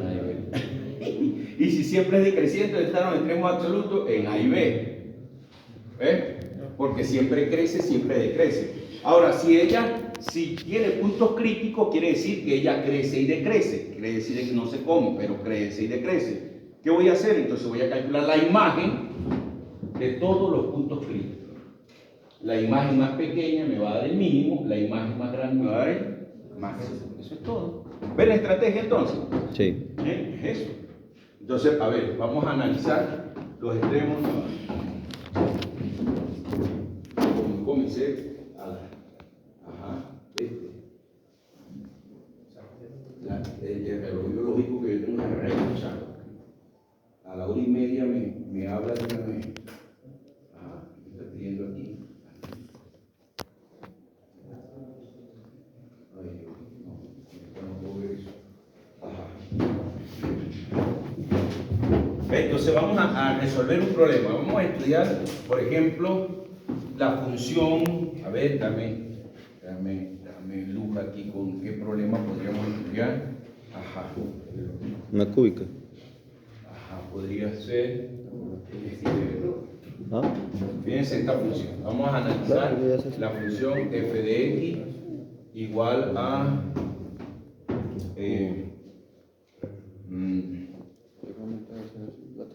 Claro. Bueno, pero tiene el nombre.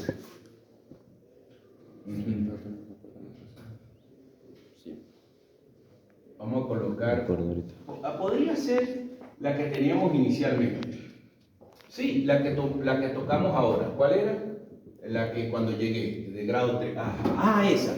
X sobre la raíz cúbica de x al cuadrado menos 4. Pero, por supuesto, definida en un intervalo. Definida en el intervalo, vamos a ponerla en el intervalo, era el dominio de todos los reales menos el 2 y el menos 2. Vamos a ponerla en el intervalo 4, 10. ¿Bien? Esa función definida ahí. ¿Bien? Intervalo 4, 10. Ella está definida en ese intervalo, ¿verdad? ¿Sí? Porque todos los reales menos el 2 y el menos 2.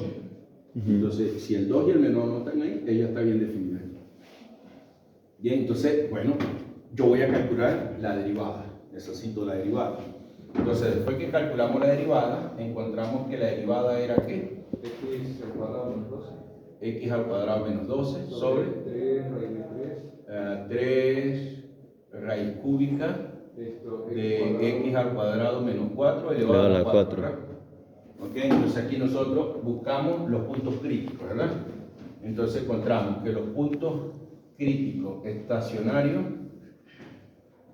son X igual a 2 raíz de 3 y X igual a menos 2 raíz de 3. Bien, ¿cuánto es 2 raíz de 3? 2, me salí muy lejos. Bueno, 3.4. ¿cuánto? 3.4. 3.4. Ok, entonces vamos a hacer una cosa. Vamos a poner aquí 3. Ajá. Y los puntos críticos singulares, No, no hay. ¿Verdad que no hay? no hay. No hay. Puntos críticos singulares no hay. Bueno, entonces fíjate esto. Como tener un intervalo. Ajá, perfecto. Entonces, ¿y cuáles son los otros puntos críticos? 3. X igual a 3, X igual a 10. ¿Ves? La función tiene puntos críticos estacionarios, ¿verdad que sí? ¿Ves? Quiere decir que ella tiene intervalos en donde crece y donde decrece. Los tiene. ¿Está claro eso, no? Sí. ¿Bien? Porque tiene puntos críticos estacionarios, que son donde la derivada me da 0. Es decir, aquí, ¿ves? Por eso le digo, todo está aquí, mira, ¿ves? ¿Cómo es la derivada en este punto? 0. ¿Claro? ¿Cómo es la derivada en este punto? 0. ¿Cómo es la derivada en este punto? 0.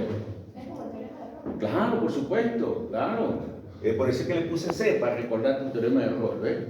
Justamente f' de C vale 0 aquí, aquí y aquí.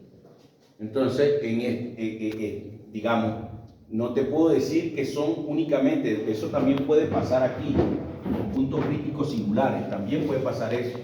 Bien, porque lo que pasa es que yo dibujé aquí funciones que son derivables, muy bonitas, ¿ves? Qué belleza la derivada, ¿verdad? Pero entonces yo te pude haber colocado así, ¿ves?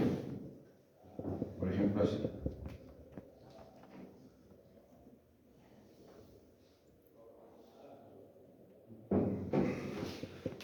Ouch. ¿Ves? Entonces aquí, por ejemplo, que este f' de C igual a 0. Y aquí f' de C vale 0. Pero aquí, ¿cuánto vale f'? No existe. Pero es otro punto. Pero es un extremo. Y es un punto. Claro que es un extremo. Vamos a dibujarlo por aquí arriba así.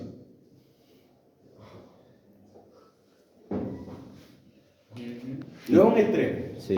Claro. Me va a dar la imagen más grande.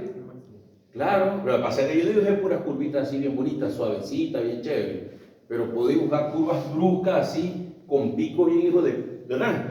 Y en esos picos también puede pasar. ¿Ves? Por eso es que se buscan los puntos críticos, todos. Tanto los estacionarios como los singulares, todos.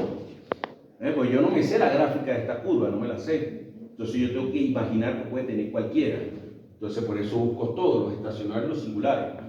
Si hubiese tenido singulares, yo digo, significa que esto cambia de signo también en los singulares, ¿verdad? Claro. Pero entonces yo vengo y miro, no, pero casualmente, si fuera que el dominio fuera todos los reales, ¿bien? Entonces yo diría, no, pero esto siempre es positivo. ¿Ves?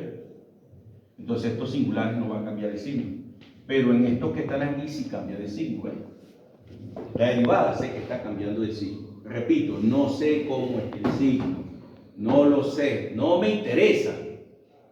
Para cuando yo quiero analizar los extremos absolutos de una función, no me interesa el signo de la derivada. Solo necesito saber si la derivada cambia o no de signo. Y eso lo sé si tiene o no puntos críticos. Tiene puntos críticos, cambia de signo. Más nada, es lo único que me interesa. Entonces, a ver, ¿cuál de estos puntos críticos pertenece al intervalo? Este, ¿ves? Entonces, este no pertenece al intervalo desde 3 hasta 10, abierto, porque no puede estar en los extremos. ¿Por qué no puede ser extremo? Porque ya lo consideramos aquí. ¿Ves? ¿Se dan cuenta? Sí. Abierto. Entonces, el único punto crítico que tiene la función es 2 raíz de 3. 2 raíz de 3. Bueno, ya está listo. Ahora voy a calcular la imagen. Ahora calculamos f de 2 raíz de 3, f de 3 y f de 10. Eso lo voy a calcular, las imágenes. Miro la función f de 2 raíz de 3. Eso es 2 raíz de 3 sobre raíz cúbica de 2 raíz de 3 al cuadrado menos 4. Y entonces esto me queda 2 raíz de 3 sobre la raíz cúbica de 4, 12, ¿verdad? 12 menos 4 y eso me da 8. Quedó hasta bonito, chamo. Ajá. 2 raíz de 3 sobre la raíz cúbica de 8 y la raíz cúbica de 8 es 2 y esto me da raíz de 3. Diablo. Gracias. Demasiado bello. Ahora calculamos f de 3. Entonces me queda 3 sobre la raíz cúbica de 9. 3 al cuadrado menos 4. Entonces esto me queda 3 sobre la raíz cúbica de ¿cuánto? De 9 menos 5. De 5. ¿Verdad? Porque 9 menos 4, 5. Bien, y ahora calculamos f de 10. F de 10 es igual a 10 sobre la raíz cúbica de 10 al cuadrado menos 4. Bueno, eso me da 96. 10 sobre raíz cúbica de 96, ¿verdad? Bueno, vamos a ver cuánto, un aproximado de esto cuánto es. 1.7. Ajá, un aproximado de esto cuánto es. 1. ¿De ese? Ah, sí. Pero el de arriba es 1.73 y el de abajo 1.75. Ah, muy bien, buena esa. 1,75. ¿Y un aproximado de este quién es? 2.18. 2.18. ¿Ves? ¿Quién es el máximo absoluto entonces? 2.18. F de 10 es el máximo. ¿Quién es el mínimo absoluto entonces? F de 2 raíz de 3. Y pasó lo que pasó eso. Eso es. Entonces, ¿cómo concluye uno diciendo el máximo absoluto es f de 10 igual a 10 sobre raíz cúbica de 96 y se obtiene en x igual a 10. El mínimo absoluto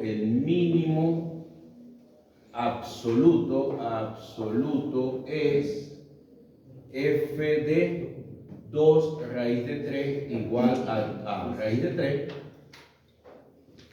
y se obtiene en x igual a 2 raíz de 3. Ese es el análisis. Profe, ya va. ¿Por qué usted dijo que se necesita el crecimiento de la función aquí si no lo usamos? Yo no usé crecimiento de crecimiento aquí. Claro, lo estoy usando cuando sé que calculando las imágenes de los puntos críticos estoy encontrando los máximos y mínimos. El análisis que estoy haciendo aquí se basa en esto. Está usando eso, que no lo estoy usando como herramienta para desarrollar el problema, que es otra cosa. Pero el fondo de esto, la explicación teórica de por qué esto funciona correctamente, está basado aquí. Porque en el caso que la derivada no cambie de signo, está establecido aquí. ¿Ven cómo está establecido aquí? Pero en el caso que tenemos intervalos de crecimiento y de decrecimiento dentro del intervalo, entonces se desarrolla de esta manera. ¿Bien? Que justamente es como lo estamos haciendo aquí. ¿Ven? Tiene intervalos de crecimiento y decrecimiento. ¿Qué es lo que hacemos? Buscamos los puntos críticos y calculamos sus imágenes. tiene crecimiento y crecimiento, buscamos sus puntos críticos, por ejemplo aquí, ¿ves? Aquí va a estar un punto crítico, aquí va a estar otro punto crítico, va a tener 4 puntos críticos. Le calculamos la imagen de los 4 puntos críticos. ¿Y qué va a pasar? Que la imagen más pequeña va a estar en FDA y la imagen más pequeña va a estar en FDB. Listo. Si la función es creciente, chao. Creciente, extremo inferior, mínimo, extremo superior, máximo. ¿Ves? Ese es el estudio de los puntos o de los extremos absolutos de una función. ¿Qué nos queda estudiar ahora? Saber cómo estudiar ahora los extremos de una función, pero cuando no está definida en un intervalo cerrado AB, sino una función que esté definida de menos infinito a más infinito. ¿Puedo hablar de extremos absolutos? No. No puedo. Lamentablemente no puedo. Solo puedo referirme a los extremos absolutos después que grafico la función. Y ahí tiene mínimo absoluto. No, por eso, no puedo hablar de extremos absolutos. Pues puedo hablar de extremos, pero no de absolutos. Relativo. Solo puedo señalar los extremos absolutos después que grafico la función. Claro, no, por eso. Por eso. Estamos no, porque si está definida en el intervalo de menos infinito a más infinito y siempre es creciente, no tiene. ¿Me entiendes? ¿Ves la idea? Acá está la idea, ¿ves? Exacto. ¿Ves? Entonces, ahí es donde empiezan las limitaciones, ¿ves? Cuando ya la función está definida en un intervalo abierto. Básicamente cuando se define en el dominio. ¿Cuál es el dominio de esta función? Los dos reales menos el 2 y el menos 2. ¿Ven? Como esta función está definida en un intervalo abierto. ¿Ves? Y si yo quiero estudiar los extremos de esta función, si yo te digo, vamos a estudiar los extremos de esta función, no te puedo pedir los extremos absolutos, porque no los puedes obtener. ¿Cómo lo vas a obtener? No hay manera, no hay forma. Bien, imagínate entonces, ¿ves? ¿Te das cuenta cómo a qué nos enfrentamos? ¿Ves? Voy a borrar los intervalos. Ya no están los intervalos, ya no están. Entonces imagina que la función haga esto. ¿Ves? Ya no hay extremo, la función es así. ¿Ves?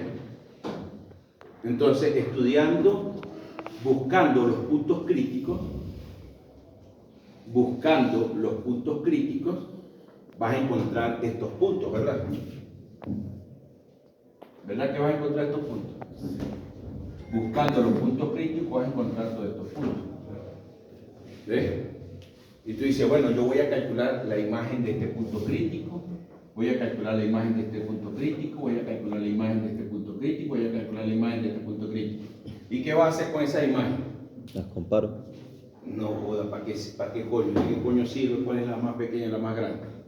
No sirve para una mierda, porque tú no ves que esto sigue bajando para acá. Yo agarro este número de aquí, le calculo la imagen, va a ser más pequeña que cualquiera de las que hayas calculado anteriormente, ¿sí o no? Sí. Y esto sigue creciendo para el coño. Agarro cualquier punto aquí, le calculo la imagen y va a ser más grande que cualquiera de las que están ahí. Entonces, ¿tiene sentido hacer esto en el caso que la función esté definida en un intervalo abierto? No. Exacto, así que no lo vayan a hacer en el examen, por Dios. Porque lo hacen. Yo digo, mierda, pero está loco para el coño. O sea, ¿cómo se va a poner a calcular las imágenes? ¿Qué coño sirve? Si la función está definida en un intervalo abierto, no sirve de nada. Ahora, ¿qué sí va a servir esto? Esto sí, los puntos críticos sí. ¿Ves? Porque los puntos críticos me van a permitir encontrar estos valores. ¿Ves? Y ahora tú dirás, ¿pero de qué sirve, profe? Fácil. Exacto. Aquí es donde empezamos a estudiar el signo de la derivada. Aquí hacemos uso explícito de esto. Porque si la función es creciente, si la derivada es positiva y después es negativa, entonces ¿qué tenemos aquí? Un máximo, ¿verdad que encontramos un máximo? Pero no puede decir que sea absoluto, local, es un máximo relativo. relativo a un pequeño intervalo aquí, en donde, mira esto, ¿no? Relativo a un pequeño intervalo aquí, en donde esto se refiere a este comportamiento y esto lo boté, no, yo puedo botar el color rojo, después se me arrecha a la izquierda. Ajá.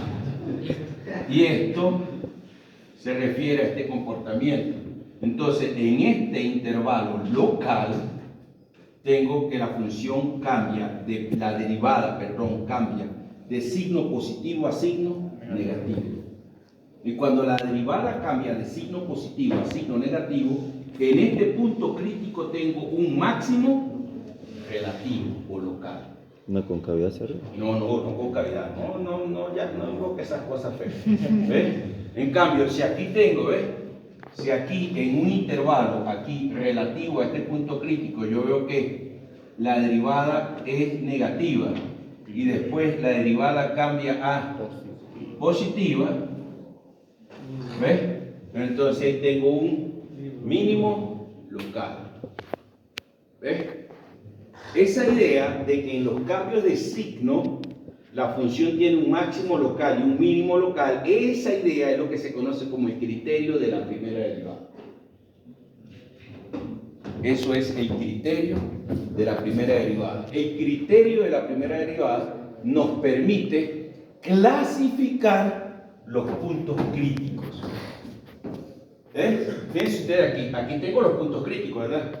Pero ¿cómo los clasifiqué aquí? ¿Qué recurso utilicé aquí para clasificar? Evaluando, calculando las imágenes. Ese fue el recurso que utilicé. ¿Ves? Porque la función está definida en un intervalo cerrado.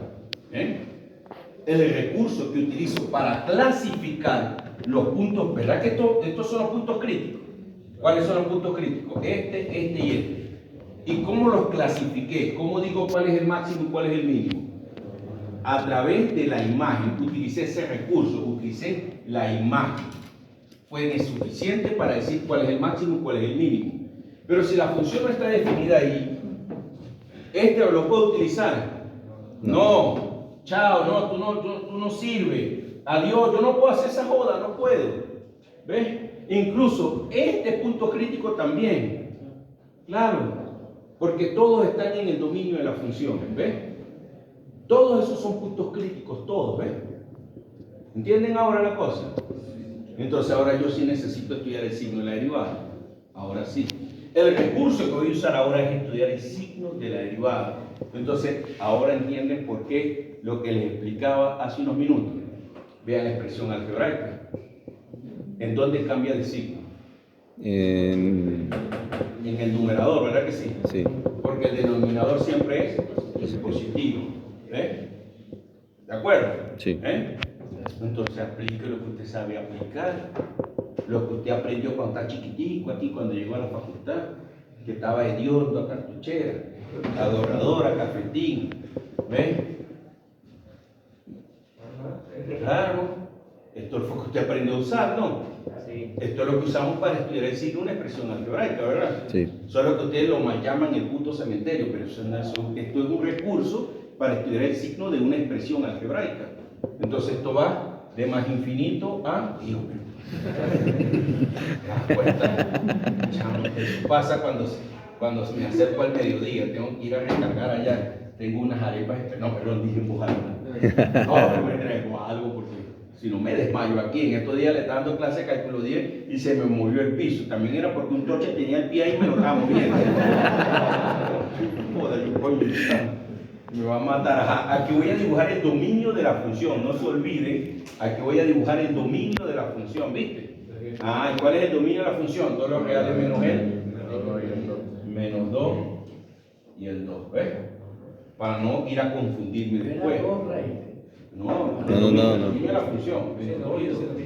¿Verdad? Claro, entonces ahora aquí voy a colocar, ¿qué factor voy a colocar aquí? X igual a menos 2 raíz de 3. No, pero X.